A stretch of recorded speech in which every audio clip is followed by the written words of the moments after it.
नमस्कार, म तुला अधिकारी। शिक्षाबारमा तपाईलाई हार्दिक स्वागत छ। शिक्षा पत्रकार समूहको प्रस्तुति शिक्षाबारमा हामी शिक्षाका विविध मुद्दामा संवाद गर्छौं। आजको शिक्षाबारमा हामी 2072 को महाभूकम्प पछि विद्यालय पुनर्निर्माणको अवस्था, यसका प्रभाव, सिकाइ र आगामी कार्यभारका विषयमा संवाद गर्छौं। यसका साथै कोभिड-19 को सन्दर्भमा शिक्षाको पुनर्निर्माणमा परेको प्रभाव र भइरहेका गतिविधिका बारेमा पनि कुराकानी गर्छौं। यस विषयमा संवाद गर्न आज हामीसँग हुनुहुन्छ राष्ट्रिय पुनर्निर्माण प्राधिकरण केन्द्रीय आयोजना कार्यान्वयन इकाइ शिक्षाका प्रमुख चूडामणि पौडेल। पौडेलजी, यहाँलाई स्वागत छ। हस्, धन्यवाद तुलाजी। कोरोनाले अहिले सबै क्षेत्र ठप्प छ। खास गरी यो विद्यालय पुनर्निर्माणको काम चाहिँ यो बीचमा कसरी अगाडि बढिरहेको छ? यस्तो छ, अब कोरोनाको कारण चाहिँ नेपाल मात्र नभएर विश्वभर नै हामीले असर परिरहेको यहाँहरूलाई सबै सर्वविदितै छ र विशेष गरी राष्ट्रिय पुनर्निर्माण अन्तर्गतका पुनर्निर्माण गर्नुपर्ने विद्यालय एउटा राष्ट्रिय गौरवको परियोजना पनि हो र जुन गतिमा हाम्रो विद्यालय पुनर्निर्माणको गइरहेको थियो कोरोनाको कारणले, अर्थात् चैत्र 11 पछि यसले ठुलो धक्का हामीलाई लागिरहेको छ। त्यसको बावजुद पनि हामीले सुस्त गतिमा भए पनि निर्माण कार्यलाई चाहिँ हामीले निरन्तर र जारी चाहिँ राखिरहेका छौँ। तर अपेक्षाकृत हिसाबले जुन गतिले हामी समात्नु पर्ने थियो, लय लिनुपर्ने थियो, त्यो चाहिँ ब्रेक भएको अवस्था चाहिँ। भनेपछि विद्यालय पुनर्निर्माणको क्षेत्र चाहिँ यो कोभिड-19 को प्रभाव यता पनि निरन्तर क्रियाशील रह्यो? एकदम निरन्तर क्रियाशील छ। किन भन्दाखेरि हामी कहाँ साइडहरूमा भएका धेरै साइडहरू छन्, विद्यालयको यहाँलाई जानकारी नै छ। साइडमा रहेका जनशक्तिहरू सबै बाहिर गइसकेको अवस्था चाहिँ छ। सामग्री ढुवानीमा समस्याहरू छँदैछ, लगायत चाहिँ विद्यालयहरू कतिपय विद्यालय क्वारेन्टाइन राख्ने कुराहरू छन्। यी विविध कारणहरूले गर्दाखेरि निर्माणमा प्रभावित भएको छ। तर पनि हामीले सक्नुपर्ने हाम्रो जिम्मेवारी भएको हुँदाखेरि कामलाई केही हदसम्म हामीले चालु पनि राखेका चाहिँ छौँ। जस्तो सरकारले नै भनौँ न अत्यावश्यक क्षेत्र बाहेक चाहिँ को कामहरू रोक्नलाई अनुरोध गरेका थियो। यहाँहरूले विद्यालय पुनर्निर्माणको काम निरन्तर राख्नुभएछ। यो लकडाउनका बीच पनि यहाँहरू क्रियाशील देखिनुभयो। तपाईँहरूको चाहिँ इच्छाशक्तिले यो प्रेरित गर्यो या तपाईँहरूको डेडलाइन सकिन लाग्यो भएर पनि अलि बढी दबाब? यसमा दुईटै कुरो चाहिँ छ। सुरुवाती चरणमा हामीले पनि काम चाहिँ रोक्यौँ, सरकारको अनुरोध, यो पनि सरकारी निकाय नै भएको नै कामहरू रोक्यौँ। त्यसपछि हामीले के महसुस गऱ्यौँ भन्दाखेरि विद्यालयहरू भनेको एउटा आइसोलेसन जस्ता पनि हुन्, अलिकति समाज अथवा चाहिँ सोसाइटीभन्दा थोरै चाहिँ पर पनि छ। त्यहाँ चाहिँ त्यहाँको जनशक्ति त्यहीँ राखेर पनि काम गर्न सकिन्छ। धेरै सहरमा रहेको जनशक्तिहरू चाहिँ ग्रामीण फर्किसकेको अवस्था पनि छ। उहाँहरूलाई परिचालन गरेर निर्माण गर्नुपर्ने कामलाई किन निर्माण नगर्ने भन्ने हिसाबले हामी सुरु गऱ्यौँ।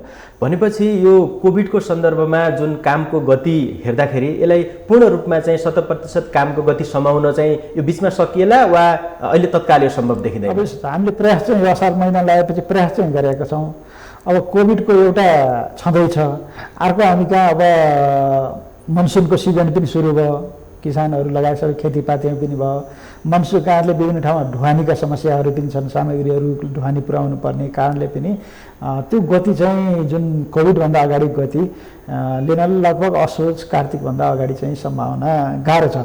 तर पनि हामी के गरिरहेका छौँ भन्दाखेरि मिनिमम भए पनि 50% भन्दा बढीको गतिको हिसाबमा काम चाहिँ मनसुनको सिजनमा र कोभिडको महामारीको बिचमा पनि अगाडि बढाउँ भनेर लागिरहेका छौँ। अहिले असारमा चाहिँ सुरु भइरहेको पनि अवस्था पनि छ। उसै पनि त्यसो भए यो चाहिँ तपाईँको कामको गतिका लागि अफ सिजन नै हो? अफ सिजन नै हो, अरूको लागि पनि अफ सिजन नै हो। अब अलिकति यो विगतमा फर्क्यौँ, खास गरी 2072 को भूकम्पको सन्दर्भमा याद गर्दाखेरि चाहिँ नेपालको समग्र शिक्षा क्षेत्रमा यसको प्रभाव कस्तो थियो तपाईँले अहिले याद गर्नुपर्दाखेरि? अब यस्तो हो, 72 सालको भूकम्प चाहिँ शिक्षा क्षेत्रमा ठुलै प्रभाव परेको हो। सबभन्दा बढी प्रभावित भनेकै शिक्षा क्षेत्र हो र सबभन्दा बढी प्रभावित भनेको हाम्रो विद्यालयहरू। विद्यालय भनेको हाम्रो बालबालिकाहरू र विशेष गरी भूकम्पले प्रभावित भएका 14 सघन जिल्लामा त बढी म्यासिभ रूपमै चाहिँ हाम्रो विद्यालयहरू बन्द भए, प्रभावित भए। त्यसपछि बाँकी 17 जिल्लाहरूमा पनि यसको असर देखियो र त्यो मनोवैज्ञानिक हिसाबले पनि असर देखियो बालबालिकामा। अर्को भौतिक संरचनाहरूको ठुलो जनधनको क्षति भयो, त्यस कारणले पनि यसको असर चाहिँ देखियो। तर पनि तत्कालीन बेलामा शिक्षा विभाग थियो, शिक्षा तथा शिक्षा मन्त्रालय, शिक्षा विभाग र जिल्ला शिक्षा कार्यालयहरू थियो र विभिन्न गैर सरकारी संस्थाहरूको चाहिँ समन्वयमा, त्यो बेला स्थानीय सरकार आइसकेको अवस्था थिएन, समन्वयमा हामीले त्यत्रो महामारी विपदका बावजुद पनि 1 महिनाभित्रमा हामीले पठन पाठन सुरु गऱ्यौँ। भौतिक रूपमा चाहिँ कति जति विद्यालयमा भौतिक रूपमा हामीसँग लगभग 7900 चाहिँ विद्यालय भौतिक रूपमा चाहिँ क्षति भएको देखिन्छ र पछि चाहिँ कतिपय विद्यालय मर्ज भए, भएको अवस्थामा गर्दाखेरि हामीले निर्माण गर्नुपर्ने 7,553 विद्यालयहरू हुन्। त्यस्तै गरी कक्षा कोठाको हिसाबले 54,000 कक्षा कोठाहरू क्षति भएको हामीलाई देखिन्छ। 54,000 कक्षा कोठा क्षति भएकोमा हामीले निर्माण गर्नुपर्ने 49,000 कक्षा कोठाहरू हो जुन हामीले चाहिँ निर्माण गरिरहेका छौँ। जस्तो यहाँले बताएको यो तथ्याङ्क चाहिँ काठमाडौँका कतिपय भवनहरू भत्किएको हेर्दा धेरै पुराना जीर्ण, जसलाई चाहिँ वास्तवमा मान्छेले आफै भत्काउनु पर्ने परिस्थितिका थिए भनिन्थ्यो भने शैक्षिक क्षेत्रमा चाहिँ कस्तो खालका भवनहरू चाहिँ त्यति बेला चाहिँ क्षतिग्रस्त भएको? विशेष गरी शैक्षिक क्षेत्रमा हाम्रा यी जीर्ण पुरानै भवनहरू नै बढी गए र ग्रामीण क्षेत्रहरूका जुन चाहिँ स्थानीय जनसमुदायले विद्यालय स्थापना गर्दाखेरि बनाइएका विद्यालय भवनहरू थिए ती भवनहरू चाहिँ क्षतिग्रस्त भए। कतिपय पहिला विद्यालय भवनहरू बनाउँदाखेरि भूकम्पको मापदण्ड विपरीत बनिएका भवनहरू थिए, ती भवनहरू चाहिँ क्षतिग्रस्त भएको अवस्था चाहिँ हामीले देखिन्छ हाम्रो तथ्याङ्कहरूले चाहिँ। हजुर, अनि त्यस यता चाहिँ अहिलेसम्म चाहिँ कति जति काम सकियो? अब कति लगानी भयो? हामीले चाहिँ मैले अघि पनि भने 7,553वटा विद्यालय हामीले निर्माण गर्नुपर्ने थियो। आजका मितिसम्म हामीले चाहिँ 5,598 विद्यालयहरू निर्माण सम्पन्न भइसकेका छौँ। बाँकी विद्यालयहरू निर्माणाधीनको क्रममा चाहिँ छौँ र यो कोभिड नभएको भए धेरै विद्यालयहरू यही चालु आर्थिक वर्षमा हामी सम्पन्न असारभित्रै सम्पन्न गर्ने लक्ष्यमा थियौँ र आगामी आर्थिक वर्षभित्रमा हामीले सम्पूर्ण विद्यालयहरू निर्माण गर्न सक्ने लक्ष्यका साथ राखेका छौँ र नेपाल सरकार कति प्रतिशत जति निर्माण सम्पन्न भयो भन्न मिल्छ यसलाई? अब यसलाई हामी चाहिँ 75% निर्माण सम्पन्न भएको भन्न मिल्छ। अब यो खास गरिकन चाहिँ पुनर्निर्माण प्राधिकरणको म्याद पनि सकिँदैछ यही वर्ष पौषतिर, होइन? के छ अब यो बाँकी 30% 25% काम चाहिँ सम्पन्न हुने अपेक्षा गर्नुहुन्छ या? नेपाल सरकारले नीति तथा कार्यक्रम र स्वयं मान्य अर्थमन्त्रीज्यूले संसदमा पेश गर्नुभएको नेपाल सरकारको बजेटमा आगामी आर्थिक वर्षमा पुनर्निर्माणको काम सम्पन्न गर्ने भन्नुभएको छ र नेपाल सरकारले घोषणा गरिसकेको हुँदाखेरि आगामी आर्थिक वर्षभित्रमा हामीले यो सम्पन्न गर्छौँ। हजुर, अनि यो अहिलेसम्म जति यहाँहरूले 75% विद्यालय पुनर्निर्माणको काम सक्नुभयो, यसमा चाहिँ कति जति लगानी भयो होला? अब अहिलेसम्म टेन्टेटिभ हाम्रो 72 अरब जति, के अरे 62 भनेको 62 अरब जति हाम्रो लगानी भइसकेको छ। हामीले चाहिँ पिडिआरएफमा जुन चाहिँ टोटल लगानीका हामीले गरेका थियौँ 111 अरब लगानी लाग्छ भनेर हामीले आकलन गरेका थियौँ। 62 अरब जति खर्च भइसकेको छ, बाँकी चाहिँ अब खर्च गर्न बाँकी छ, त्योभित्र हाम्रो चाहिँ सबै निर्माण सम्पन्न हुन्छ। हजुर, यो 62 अरबमा चाहिँ नेपाल सरकारले कति जति लगानी गरेका छ? वैदेशिक सहायता कति जति? यसमा चाहिँ नेपाल सरकारको लगभग चाहिँ 70% भन्दा बढी नेपाल सरकारकै लगानी छ। हामीले यहाँलाई म के स्मरण गर्न चाहन्छु भन्दाखेरि हाम्रा धेरै विद्यालयहरू विद्यालय व्यवस्थापन समिति मार्फत निर्माण गर्छौँ। हामीले 4वटा मोडलमा विद्यालय भवनहरू निर्माण गर्छौँ। पहिलो विद्यालय व्यवस्थापन समिति मार्फत निर्माण गर्छौँ। दोस्रो चाहिँ अलिक ठुला मेगा विद्यालयहरू अलिकति चाहिँ होलिस्टिक रूपमा हामी निर्माण गर्दाखेरि चाहिँ कन्ट्र्याक्टरहरू जुन निर्माण व्यवसायी मार्फत निर्माण गर्छौँ, सोझै सिएलपी केन्द्रले चाहिँ गर्छ। तेस्रो भनेको चाहिँ टर्नकी प्रोजेक्ट भन्छ, मित्र राष्ट्रहरूले डाइरेक्ट आफै पनि बनाइरहेको छ, जस्तै दरबारी स्कुलहरू देख्नुभयो, यस्तै केही विद्यालयहरू। चौथो मोडल भनेको गैर सरकारी संस्थाहरू मार्फत चाहिँ निर्माण हुने चाहिँ छ। त्यसको चाहिँ 65%को भन्दा बढी चाहिँ विद्यालयहरू हाम्रो क्षतिग्रस्त विद्यालय व्यवस्थापन समिति मार्फत हाम्रो निर्माण हुन्छ। त्यो हुँदाखेरि सरकारको लगभग नेपाल सरकारको पनि बजेट चाहिँ त्यही नै हाराहारीमा चाहिँ हाम्रो चाहिँ रहेको अवस्था चाहिँ छ। अनि यहाँले भन्नुभयो नि 3-4वटा तरिकाले जसरी विद्यालय पुनर्निर्माण भइरहेको छ, यसमा चाहिँ समयमै काम सकिने गुणस्तरीय हुने हिसाबले चाहिँ कुन मोडल अलि बढी प्रभावकारी? अब यसो छ, सबभन्दा के छ भन्दाखेरि मोडल त हामीले विभिन्न अख्तियार चाहिँ गऱ्यौँ र हामीलाई के भने इमर्जेन्सी प्रोजेक्ट पनि हो। चाँडोभन्दा चाँडो विद्यालय निर्माण गर्नु पनि छ। बालबालिकाहरूलाई चाँडोभन्दा चाँडो विद्यालय कक्षा कोठाभित्र ल्याउनु पनि छ। त्यो हुँदाखेरि विद्यालय व्यवस्थापन समिति मार्फत गएको म्यासिभ रूपमा ठुलो सङ्ख्यामा गयौँ, त्यसैले हामी सफलता प्राप्त गऱ्यौँ। तर कतिपय विद्यालय टोटल रूपमा ड्यामेज भएको छ। टोटल रूपमा ड्यामेज हुँदाखेरि त्यसमा चाहिँ विद्यालय व्यवस्थापन समितिबाट चाहिँ निर्माण गर्दा समय लाग्ने हुँदाखेरि हामीले कन्ट्र्याक्टर हायर गऱ्यौँ। त्यसमार्फत पनि हामीले धेरै विद्यालयहरू सम्पन्न पनि गरिसक्यौँ। त्यो हुँदा सबै मोडल चाहिँ प्रभावकारी छ। कतिपय ठाउँमा गैर सरकारी संस्था मार्फत पनि हातेमालो गर्दै निर्माण गरिराख्नु भएको छ, त्यो पनि हामीले चाहिँ सम्पन्न गरिरहेका छौँ।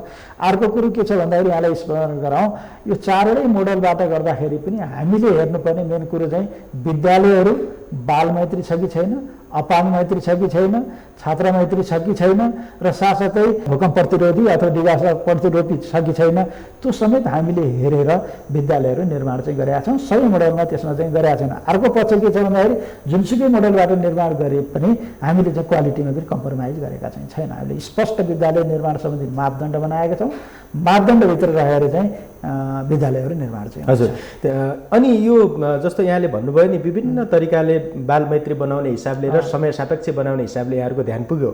अर्को कुरा भन्ने हो भने चाहिँ अहिले बनेका विद्यालयहरू करिब करिब 50-60 वर्षपछिसम्म प्रयोग हुन्छन् भन्ने अपेक्षा गर्ने हो, सम्झिने हो भने यसलाई प्रविधि मैत्री बनाउने हिसाबले चाहिँ तपाईँहरूको यसमा के काम भयो? हामीसँग के छ भने बनाएका विद्यालयहरूमा साइन्स ल्याब लगायत आइसिटी ल्याब सहितको व्यवस्था सहितका विद्यालयहरू पनि बनाएका छन्। मैले अघि पनि भने कुनै हिसाबले हामी चाहिँ चुकेका छैनौँ होइन। प्रविधि मैत्री पनि छ, साइन्ससँग चाहिँ रिलेटेड पनि छ, आवश्यकता लोकलको आवश्यकता अनुसार पनि छ। सबैलाई हामीले चाहिँ हेरेर चाहिँ विद्यालयहरू बनाइएको चाहिँ भनेपछि 50-60 वर्षपछिसम्म पनि त्यसको उपयोगिता चाहिँ सामयिक रहन्छ हैन त? अहिले तपाईँ डर र चिन्ताको कुरो के हो भनिसके त्यो बनाएका विद्यालयहरूको सही किसिमबाट प्रयोग हुन्छ कि हुँदैन भन्ने मात्रै हो।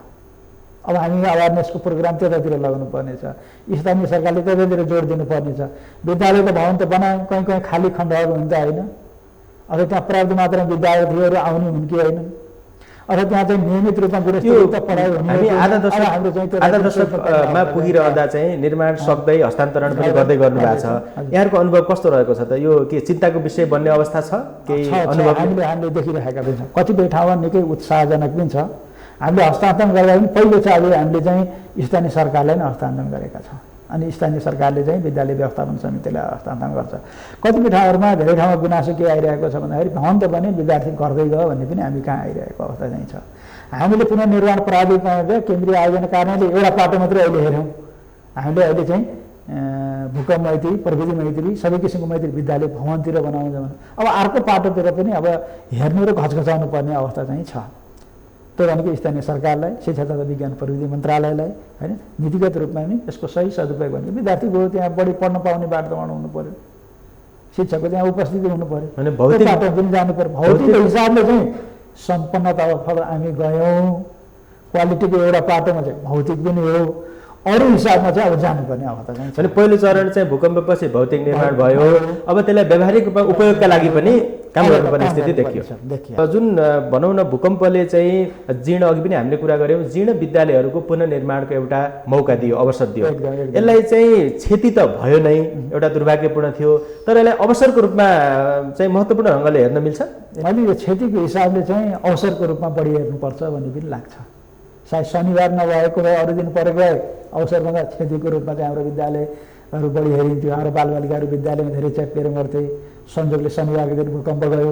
त्यो हिसाबले जुन जीर्ण भवनहरू छ त्यसको ठाउँमा नयाँ भवनले रिप्लेस गरेको छ। त्यो विकासको र यो अवसरको रूपमा चाहिँ बढी लिनुपर्छ भन्ने मैले चाहिँ महसुस गरेको छ। जस्तो भनौँ न यो अवसरलाई अभिभावकहरूले, स्थानीय सरकारले, विद्यार्थी स्वयंले कसरी उपयोग गरेको अथवा चाहिँ कसरी ग्रहण गरेको यहाँहरूले पाउनुभयो? अभिभावक विद्यार्थी स्वयं निकै उत्साहित भएको मैले चाहिँ देखाएको छु। सबैजना चाहिँ हाम्रो विद्यालयहरू नयाँ बने पढ्नुपर्छ भन्ने हिसाबले चाहिँ मैले महसुस चाहिँ गरेको छु। त्यो खुसियाली क्षणिक नहोस् भन्ने मात्रै मेरो चाहना हो। उहाँहरू चाहिँ उत्साहित हुनुहुन्छ, खुसी हुनुहुन्छ, समुदाय खुसी छ, स्थानीय सरकार खुसी छ, बालबालिका खुसी छ, टिचर खुसी छ, सबै खुसी छन्। तपाईँ लामो समय शिक्षा मन्त्रालयमै रहेर जिल्ला शिक्षा कार्यालयको जिल्ला शिक्षा अधिकारी रहेर काम गरिसक्नु भएको छ। तपाईँको अनुभवले के भन्छ? जस्तो राम्रा विद्यालय त बने, गजबका भवन बने, अघि यहाँले भने जस्तै चाहिँ विद्यार्थी त्यहाँ सङ्ख्या उल्लेख्य रहने अथवा संरक्षणको चिन्ता, यसलाई चाहिँ यो जुन चिन्ता छ यसलाई चाहिँ समाधान गर्न यहाँको सुझाव चाहिँ के होला, के गर्नु पर्ला? अब चाहिँ क्वालिटी अफ एजुकेसनको एउटा पार्ट चाहिँ भौतिक संरचना पनि हो। भौतिक संरचना हामीले कम्प्लिट गऱ्यौँ। मैले बाह्रमा धेरै ठाउँ गर्ने गर्छु। अब हामी फड्को मारौँ, अब पठन पाठनमा ध्यान दियौँ। पठन पाठनमा ध्यान दिने भनेको स्थानीय नेतृत्वकै विकास गर्नुपर्छ। त्यो भनेको स्कुलको नेतृत्व भनेको हेडमास्टरमा सबभन्दा पहिलो चाहिँ जिम्मेवारी प्रधानाध्यापकमा हुन्छ। जहाँ प्रधानाध्यापक सबल सक्षम छ त्यो विद्यालयहरू राम्रा छन्। दोस्रो भनेको व्यवस्थापन समिति नै जिम्मेवार हुनुपर्छ। र तेस्रो भनेको अहिले स्थानीय सरकार, शिक्षाको माध्यमिक तहसम्मको शिक्षाको अधिकार स्थानीय सरकारलाई दिइसकेको छ। यी तीन पक्ष चाहिँ जिम्मेवार भयो भने चौथो विद्यार्थी र शिक्षक पनि जिम्मेवार हुनुपर्छ। र पाँचौँ बल्ल अभिभावकले वाचडगको रूपमा चाहिँ काम गर्नुपर्छ। यो भइदियो भने चाहिँ हुन्छ। र छैटौँ भनेको बल्ल ओभरसाइड एजेन्सीहरूले त्यसको चाहिँ अनुगमन गर्ने, निरीक्षण गर्ने, पद्धति गर्ने, विभिन्न पठन पाठनलाई सुधार गर्ने। किन हामी कहाँ टिचर ट्रेनिङ नभएको पनि होइन, क्वालिटीको टिचर छनौट नभएको पनि होइन, अब त भौतिक संरचना नभएको अवस्था पनि छैन, रोकिन्छ कहाँ त अब भने इच्छा शक्ति हो। यी पक्षहरूको इच्छा शक्ति भयो भने हामी देख्न सक्छौँ। यहाँलाई पनि अनुभव होला, देशका विभिन्न सामुदायिक विद्यालयहरू पनि छन्, यति राम्रो छन् जसमा चाहिँ भर्ना पाउनको लागि चाहिँ तछाड मछाड हुन्छ, कतिपय ठाउँमा प्लान हुनु छ भने त्यसलाई चाहिँ व्यवस्थापन गरेर लग्ने जिम्मेवारी स्थानीय सरकार, व्यवस्थापन समिति र स्वयंको चाहिँ। जिल्ला शिक्षा कार्यालयको प्रमुख भएर पनि यहाँले अनुभव गर्नुभयो, शिक्षा मन्त्रालयमा रहेर पनि काम गर्नुभयो। अहिले शिक्षाको अधिकार चाहिँ स्थानीय तहमा पुगेको छ। यो बेलामा स्थानीय तहको दायित्व चाहिँ के देखिन्छ? यसरी जसरी हामीले चाहिँ विद्यालय पुनर्निर्माणको एउटा नयाँ युग सुरु गऱ्यौँ, यसलाई व्यवहार तह चाहिँ लाभ लिनलाई यहाँको सुझाव पर्दैन। दुईटा तिनवटा कुरा सिम्पली सुरुवात गरे हुन्छ। शिक्षाको नियमितता, योग्य प्रधान अध्यापक, योग्य र सक्षम व्यवस्थापकीय क्षमता भएको व्यवस्थापन समिति र अभिभावकहरूलाई विद्यालय पठन गराउनु पर्छ भन्ने मात्रै नियमित गराइदिनुहोस्, सुधार आफै भएर जान्छ क्रमशः। त्यसपछि दोस्रो पाटोमा जाने चाहिँ कम्तीमा नियमित हुनु पऱ्यो। नियमित कक्षा कोठाभित्र चाहिँ टिचर चाहिँ उपस्थित हुनु पऱ्यो। प्रश्न गर्दा हामी उपस्थित नभएर हो भन्ने पनि आउला। हिजो अस्ति पेपर पनि हेर्नु भने 92% चाहिँ शिक्षकहरू लाइसेन्समा फेल भयो भनेर बिएड गरेको। क्वेसन त यहीँनिर छ नि त, त्यसको सबै जिम्मेवारको हामी पनि होला होइन। त्यति मात्रै गर्न सकियो भने हुन्छ। र अर्का राम्रा विद्यालयहरू किन राम्रा भयो त, त्यसको अनुभव त सेयर गर्न सकिन्छ नि।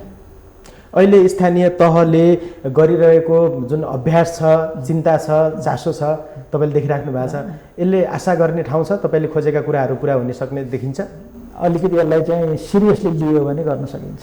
हजुर, अब हामी फेरि विद्यालय पुनर्निर्माणको प्रसङ्गमा जाउँ। खास गरी यो 5 वर्ष हामीले चाहिँ आधा दशकको अभ्यासलाई र करिब करिब निर्माण सम्पन्न भइरहने स्थितिमा पुग्दाखेरि चाहिँ समीक्षा गर्दा तपाईँ एकजना यो यसको जिम्मेवारी लिएको प्रमुख व्यक्तित्वको हिसाबले हेर्दाखेरि चाहिँ राम्रा पक्ष के रहे, विद्यालय पुनर्निर्माणका समस्याहरू, कमजोरीहरू के रहे जस्तो लाग्छ यहाँलाई?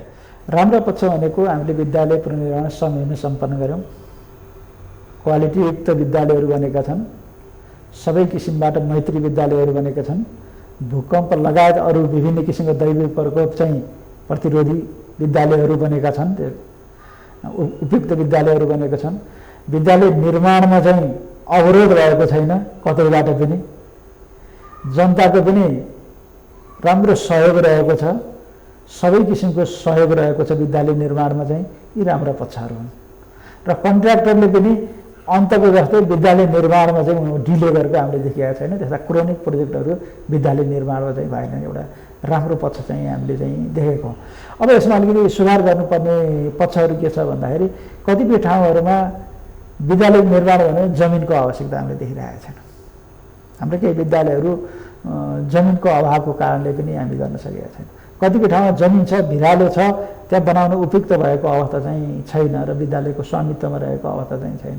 कहीँ चाहिँ हामीले चाहिँ विद्यालय बनाइदिएको छौँ, ओनरसिप नलिएको अवस्था पनि छ। स्थानीय निकाय, स्थानीय सरकार लगायतले ओनरसिप नलिएको, विद्यालय व्यवस्थापन समितिले ओनरसिप नलिएको अवस्था पनि छ।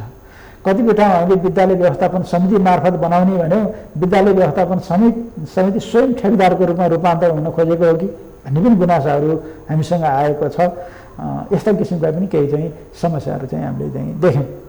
त्यसको बावजुद पनि हामीले काम चाहिँ सम्पन्न चाहिँ गरेका छौँ र राम्रोसँग आएको चाहिँ छ। हजुर, तर कतिपय ठाउँमा चाहिँ निर्माण प्रक्रिया, गुणस्तरीय सामग्रीहरू अनि समग्रमा चाहिँ भवनको गुणस्तरमा पनि केही प्रश्नहरू पनि त उठे नि होइन? त्यस कारण तपाईँले भन्नुभयो अघि कि हामीले राम्रो सबै ढङ्ग पुर्याएर गरेका छौँ, गुनासो पनि आयो। यसलाई चाहिँ गुनासो सुन्ने अथवा चाहिँ क्वालिटी कन्ट्रोल गर्ने यहाँहरूको चाहिँ त्यो व्यवस्था चाहिँ के थियो? यसो छ, गुनासो त हामी सुन्नको लागि हाम्रो 31 जिल्लाहरूमा जिल्ला कार्यान्वयन निकायहरू छ। त्यहाँ हाम्रा प्राविधिकहरू हुनुहुन्छ।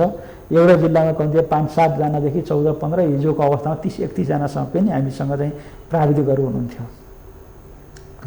विद्यालयको हरेक निर्माणको हरेक चरणमा चाहिँ हाम्रा प्राविधिकहरूले अनुगमन गर्नुभएको छ र कुनै पनि कम्प्रोमाइज भएको खण्डमा हामी प्राविधिकलाई पनि कारवाही गर्छौँ। त्यो कारवाहीको संयन्त्र पनि हामीसँग हामीले तयार गरिसकेका छौँ। गुनासोहरू आयो भने इमिडिएट हामी गुनासो सम्बोधन गर्छौँ।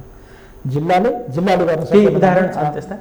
उदाहरणहरू त गुनासोको हामीसँग चाहिँ उसमा आयो तर डाइरेक्ट आएको छैन। केही उदाहरणहरू छन्, मैले यहाँ भन्दैन। उदाहरण भएको ठाउँ हाम्रो केन्द्रबाटै हामीले मान्छेहरू खटाएर त्यसलाई अलिकति सुधार गरेका पनि हाम्रो उदाहरण छन्। जस्तै कास्कीमा एउटा विद्यालय थियो, सोलुमा एउटा विद्यालयहरूको थियो, हामी केन्द्रबाटै खटाएर गऱ्यौँ। यो त्यसरी हामीले सुधार गरेका छौँ। यो विद्यालय व्यवस्थापन समितिबाट निर्माण हुने र अर्को निर्माण व्यवसायबाट निर्माण हुनेको सन्दर्भमा त हामीले इन्टरनेसनलै कन्सल्टेन्टहरू राखेका छौँ।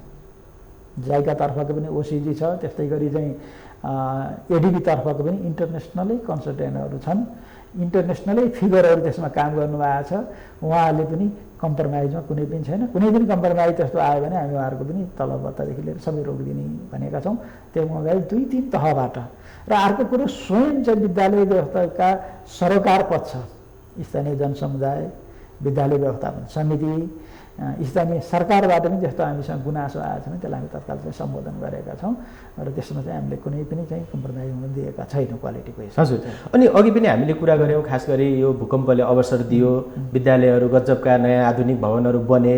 यसको चाहिँ पूर्वाधारको सही उपयोग र संरक्षणका लागि तपाईँहरूले नै केही तयारी गरेर चाहिँ हस्तान्तरण गर्दै हुनुहुन्छ? एकदम। हामीले विद्यालयको उपयोग सम्बन्धी एउटा चाहिँ मापदण्ड पनि हामीले तयार गरिसकेका छौँ र विद्यालय उपलब्ध पनि गराइसकेका छौँ मापदण्डहरू। हामीले विद्यालय हस्तान्तरण गर्दाखेरि पनि स्पष्ट रूपमा चाहिँ त्यो सम्झौता पत्र, हस्तान्तरण पत्रमा पनि उल्लेख गरेका छौँ यदि समयसम्म मर्मत लगायत गर्ने भनेर।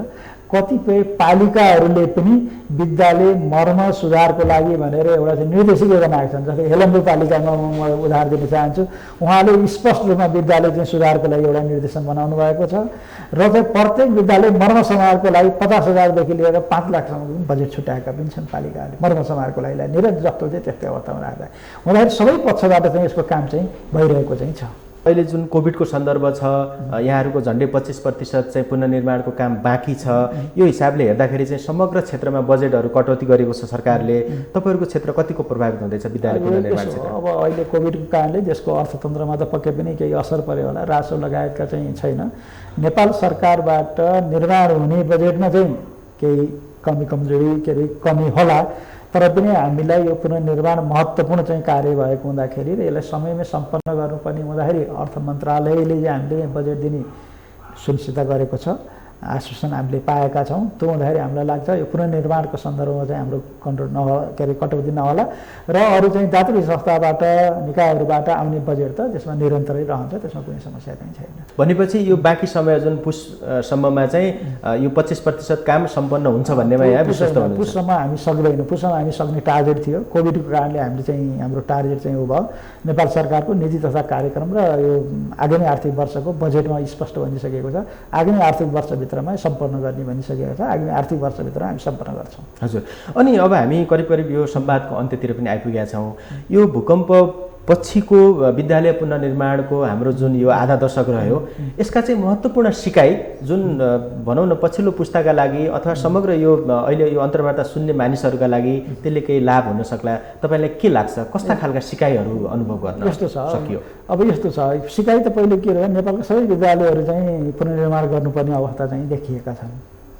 31 जिल्ला बाहेक अरू जिल्लामा पनि हाम्रो भवनहरू यस्तो किसिमको चाहिँ छैनन्, मैत्रीपूर्ण पनि छैनन् र अर्को चाहिँ प्रतिरोधात्मक किसिमका पनि विद्यालयहरू छैनन्। त्यो निर्माण गर्नुपर्ने अवस्था चाहिँ छ र पुनर्निर्माणको र विद्यालय निर्माणको सन्दर्भमा पर्याप्त बजेटको आवश्यकता चाहिँ पर्छ। जस्तै हामीले पुनर्निर्माणमा र हिजो शिक्षा विभागले दिने भन्दा त्यसको डबल बजेट हामीले दियौँ एउटा विद्यालय। त्यसले गर्दाखेरि के भन्दाखेरि विद्यालयहरू समयमा चाहिँ सम्पन्न भयो। अर्को कुरो के हो भन्दाखेरि अबको निर्माणको क्रममा चाहिँ स्थानीय सरकारलाई नै बढी जिम्मेवार चाहिँ बनाउनुपर्छ र प्रत्येक पालिकामा कम्तीमा ठुल्ठुलोवटा मेगा प्रोजेक्टका विद्यालयहरू एउटा निर्माण गर्नुपर्ने अवस्था चाहिँ छ। र अर्को सिकाइको यहाँले के अनुभव भन्दाखेरि अब फुटकरमा विद्यालयहरू निर्माण गर्नु हुँदैन। 2 कोठा 4 कोठा 6 कोठा हुँदैन। निर्माण गर्नु छ भने पुरै मास्टर प्लान होलिस्टिक किसिमका विद्यालयहरू निर्माण गर्नु चाहिँ पर्छ, जसमा चाहिँ सबै आइसिटी ल्याबदेखि लिएर सम्पूर्ण कुराहरू समेट्यो। सकेसम्म त्यस्तै छ भने छात्रावासहरू समेटियोस् र मेगा स्कुलको प्रोजेक्टमा पनि अलिकति चाहिँ हामी चाहिँ जानुपर्ने अवस्था चाहिँ अहिले चाहिँ देखिएको छ सिकाइबाट। किनभने हामीले विगत समयदेखि नै लामो समयदेखि हामीले धेरै विद्यालयहरू निर्माण गऱ्यौँ। शिक्षा विभागको स्थापना कालदेखि 2 कोठे 4 कोठे 3का ट्रस्टहरू अब त मोडल छोडेर एकैचोटि कन्ट्र्याक्टरमा चाहिँ ठुल्ठुला विद्यालयहरू बनाउने र 50औं वर्षपछि बनाउनु नपर्ने हिसाबले चाहिँ बनाउनु पर्छ भन्ने चाहिँ प्रमुख सिकाइ चाहिँ हुन्छ जस्तो मलाई चाहिँ लाग्छ। अनि जस्तो यहाँको अनुभव चाहिँ खास गरी हिजो अघि पनि हामीले कुरा गऱ्यौँ, जिल्लामै रहेर यहाँले काम गर्नुभयो, केन्द्रीय शिक्षा मन्त्रालयमा पनि यहाँले काम गर्नुभयो, अहिले एउटा पुनर्निर्माण प्राधिकरणमा शिक्षा युनिटको हेड भएर काम गरिराख्नु भएको छ। तपाईँलाई चाहिँ के लाग्छ, भूकम्पले यी क्षेत्रमा त राम्रा विद्यालयको अवसर दियो, बाँकी क्षेत्रमा चाहिँ राम्रा विद्यालय बन्नुपर्ने आवश्यकता छैन? मैले सम्पूर्ण बालबालिकाहरू जोखिमै पढिरहेको अवस्था, केही विद्यालयहरू 1-2% होलान् जो त्यहाँ चाहिँ बनाउनु पर्ने अवस्था चाहिँ छ। बनाउँदाखेरि पुनर्निर्माणको चाहिँ मोडल चाहिँ सबभन्दा चाहिँ उपयोगी मोडल हुनसक्छ भन्ने मलाई लाग्छ। यहाँ चाहिँ विभिन्न हिसाबले चाहिँ नेपालको लगभग धेरै भूगोलमा पुगिसक्नु भएको छ। पुनर्निर्माण खास गरी विद्यालय क्षेत्रमा चाहिँ कतातिर बढी देख्नुहुन्छ, भूकम्प प्रभावित क्षेत्र बाहेकको सन्दर्भमा हामीले कुरा गर्दाखेरि चाहिँ? यसमा चाहिँ अलिकति बढी मैले सबै ठाउँ हेर्दाखेरि कर्णाली प्रदेशलाई अलिकति बढी फोकस गर्नुपर्ने अवस्था चाहिँ देखिन्छ। त्यस्तै गरी हाम्रो चाहिँ 2 नम्बर प्रदेशलाई पनि बढी फोकस गर्नुपर्ने अवस्था देखिन्छ।